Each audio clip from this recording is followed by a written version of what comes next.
11월 17일 수요일입니다. 오늘 새벽 우리에게 주시는 하나님의 말씀은 예레미야 50장 1절에서 10절까지의 말씀입니다. 여호와께서 선지자 예레미야에게 바벨론과 갈대아 사람의 땅에 대하여 하신 말씀이라. 너희는 나라들 가운데 전파하라, 공포하라, 깃발을 세우라.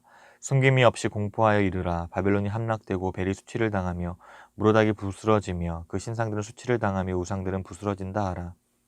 이는 한 나라가 북쪽에서 나와서 그를 쳐서 그 땅으로 황폐하게 하여 그 가운데에 사는 자가 없게 할 것임이라. 사람이나 짐승이 다 도망할 것임이니라.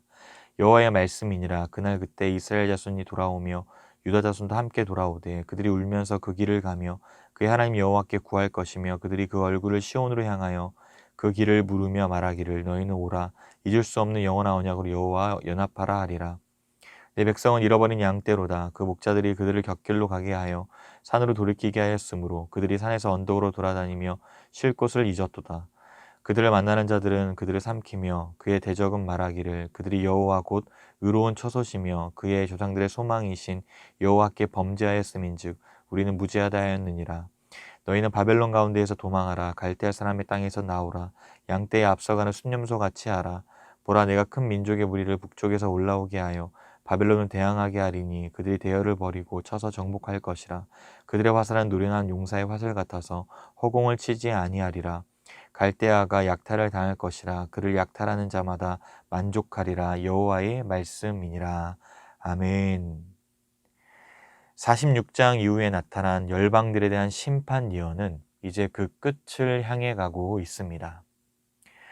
오늘 예레미야 50장에 들어서면서 멸망과 파멸의 먹구름이 마침내 바벨론 위에 짙게 드리워졌습니다. 제 아무리 강한 제국이라 할지라도 하나님의 공의의 심판을 피해갈 수 없었습니다. 하나님의 심판 도구로 쓰였던 바벨론조차 그들의 교만함과 잔인함으로 말미암아 되돌릴 수 없는 심판을 초래하게 된 것입니다. 하나님께서 예레미야 선지자를 통해 많은 나라들과 백성들이 알도록 전파하고 또 깃발을 세우고 숨김없이 공포하여 이를 것을 말씀하십니다. 2절의 내용을 보시면 바벨론이 함락되고 벨과 신상들이 수치를 당하며 무로닥과 우상들이 부스러질 것을 예고하는데 여기서 벨과 무로닥은 한 우상에 대한 다른 호칭으로서 바벨론 최고의 신을 의미합니다. 이는 바벨론의 멸망과 함께 그들이 섬겼던 모든 우상들을 철저히 파괴하시겠다라는 말씀입니다. 그렇다면 하나님은 바벨론을 어떤 방식으로 재앙을 내려 심판하실까요? 3절 말씀입니다. 이는 한 나라가 북쪽에서 나와서 그를 쳐서 그 땅으로 황폐하게 하여 그 가운데 사는 자가 없게 할 것임이라. 사람이나 짐승이 다 도망할 것임이니라. 북쪽에서 한 나라가 나와서 칠 것인데 이 나라는 이후 바벨론 제국을 멸망시키는 바사, 즉 페르시아를 가리킵니다. 결국 바사는 메대와 연합하여 바벨론을 파괴시키므로 그들의 인적이 끊어지고 그 땅의 짐승들까지 모두 도망할 것입니다. 이제 하나님은 다시 이스라엘과 유다의 남은 자들을 향하십니다. 바벨론이 무너질 때 하나님의 백성들은 포로 생활에서 해방되어 시온으로 나아가고 회개의 눈물을 흘리며 전심으로 여호와 하나님을 구합니다. 그리고 영원한 언약으로 주님께 돌아와 연합하는 모습을 보일 겁니다. 여호와께로의 신실한 돌이킴, 이스라엘 민족이 그들의 고향으로 귀환한다는 의미도 있겠지만 하나님을 떠난 이스라엘 백성들이 다시 돌아와서 깨어진 언약 관계가 회복될 것을 보여주고 있습니다. 특별히 개개인의 내적 변화를 넘어서 이스라엘과 유다의 모든 백성들이 공동체적으로 함께 하나가 되어서 회복될 것을 선포합니다. 하나님은 언약 당사자로서 이스라엘과 과거에 맺었던 언약을 기억하심으로 언약 갱신을 통해 깨어졌던 관계를 온전히 회복하십니다. 하나님의 백성들에게 있어서 가장 힘들고 어려운 시기는 마치 잃어버린 양떼처럼 목자 없이 살 때였습니다. 이스라엘의 목자라고 부르는 왕이 명목상 존재했지만 그들은 백성들로 하여금 이 산 저 산으로 헤매고 방황하게 만들었을 뿐입니다. 또한 백성들은 쉴 곳이 어디였는지조차 잊어버린 상태에 놓였습니다. 이것은 이스라엘 백성들이 바벨론의 포로로 잡혀가 안식을 누리지 못한 사실을 비유적으로 표현한 것으로 백성들이 거짓 목자들의 인도를 받아서 참된 안식처가 되시는 하나님을 떠나 우상들과 이방 땅이 방황하는 신세로 전락했음을 말해줍니다. 오늘 7절에서도 그들을 삼키려는 대적들에 의해서 위협받는 존재가 되었는데 그 대적들마저 우리는 무죄하며 이스라엘이 그들의 의로운 처소 되시는 여호와, 그의 조상들의 소망이신 여호와께 범죄하였기 때문이라고 오히려 자신들의 행위가 정당함을 주장하고 있습니다. 그러나 하나님의 백성들을 삼킨 자들은 이제 자신들이 그 삼킴을 당하여 멸망하게 될 것입니다. 바벨론의 포로로 잡혀온 이스라엘과 유다의 남은 자들 향해 하나님은 도망하라고 말씀하십니다. 8절 말씀입니다. 너희는 바벨론 가운데에서 도망하라. 갈대아 사람의 땅에서 나오라. 양떼에 앞서가는 순념소 같이 하라. 순념소가 빠르게 양떼를 앞서가듯 갈대아 땅에서 당장 나올 것을 명령하십니다. 계속해서 9절과 10절은 하나님이 큰 민족의 무리를 북쪽에서 올라오게 하여 바벨론을 대항하고 쳐서 정복할 것을 보여주십니다.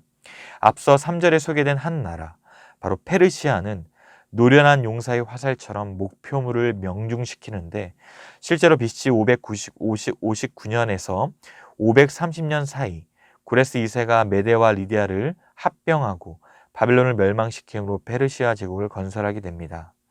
다니엘서 5장에도 보시면 바벨론 마지막 왕 벨사살의 이 최후를 예언하며 벽에 글씨가 나타나는데 메네 데겔 우바르신 하나님의 저울에 달아보니 너의 시야는 끝이 났고 이 나라를 메데와 바사에게 준다는 뜻이었습니다.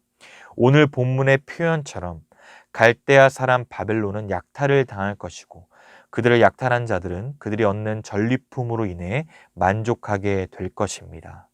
절대 망하지 않을 것만 같았던 바벨론 제국. 그러나 하나님의 주권적인 역사로 메데와 바사의 연합군을 일으키셔서 그들을 통해 바벨론을 심판하십니다.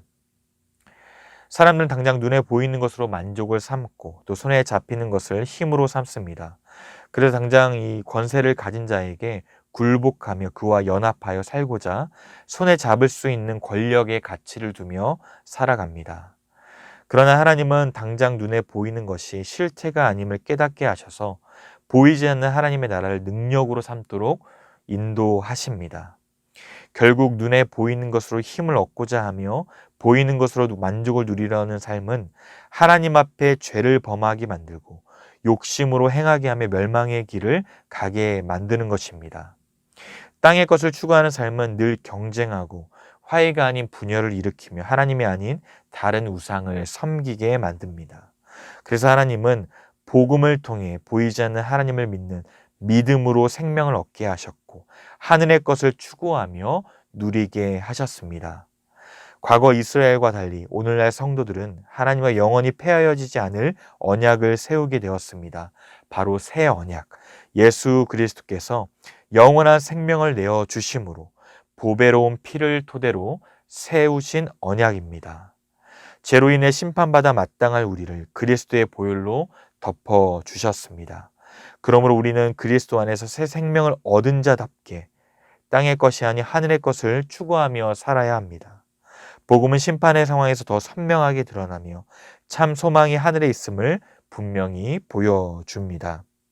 하나님의 언약은 결코 쇠하지 않음을 믿으시고 날마다 복된 소식을 전하며 주의 확실한 약속의 말씀을 따라서 승리하시는 저와 여러분이 되시기를 주님의 이름으로 축복합니다.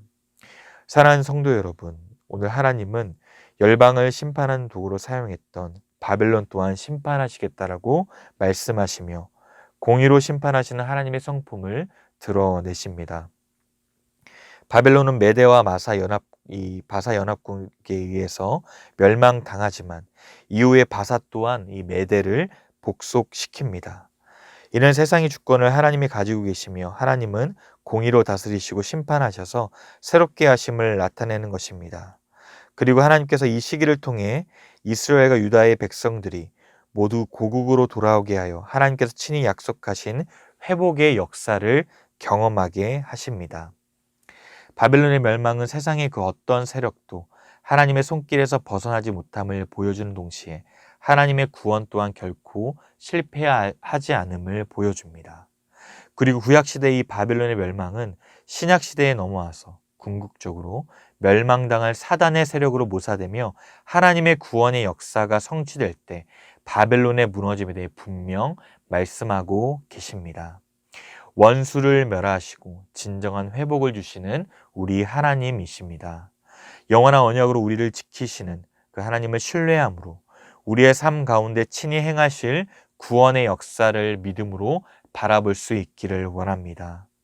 날마다 주께서 베푸시는 은혜 가운데 거하며 그 은혜에 합당한 자가 되어서 땅의 것이 아닌 하늘의 것을 더욱 사모하며 진정한 회복을 경험하는 우리 모든 성도님들의 삶이 되시기를 주님의 이름으로 축복합니다. 기도하겠습니다. 하나님 아버지, 은혜와 사랑을 감사드립니다.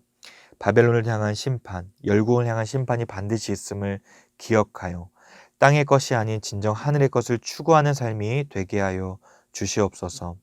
하나님의 나라는 결코 무너지지 않음을 믿습니다.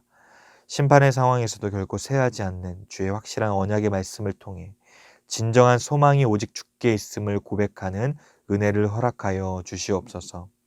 주어진 오늘 하루의 삶도 주께서 베푸실 은혜를 더욱 사모하며 겸손히 주의 뜻을 따라 믿음의 길을 걸어갈 수 있도록 인도하여 주시옵소서. 늘 함께 하시며 은혜와 사랑으로 풍성히 채워주시는 예수 그리스도의 이름으로 기도드리옵나이다. 아멘. 개인적으로 기도하실 때 오늘 주신 말씀을 붙들고 기도하시고 중앙 기도문에 따라서 전도와 선교를 위해 기도하겠습니다. 우리 신부산교회가 주공하는 영혼을 살리는 교회가 되도록 한 영혼을 품고 기도하며 전도하는 교회가 되게 하옵소서. 파송하고 후원하는 선교사님들과 세계 선교를 위하여 마지막으로 코로나19 신부산교회 공동 기도문으로 함께 기도하겠습니다.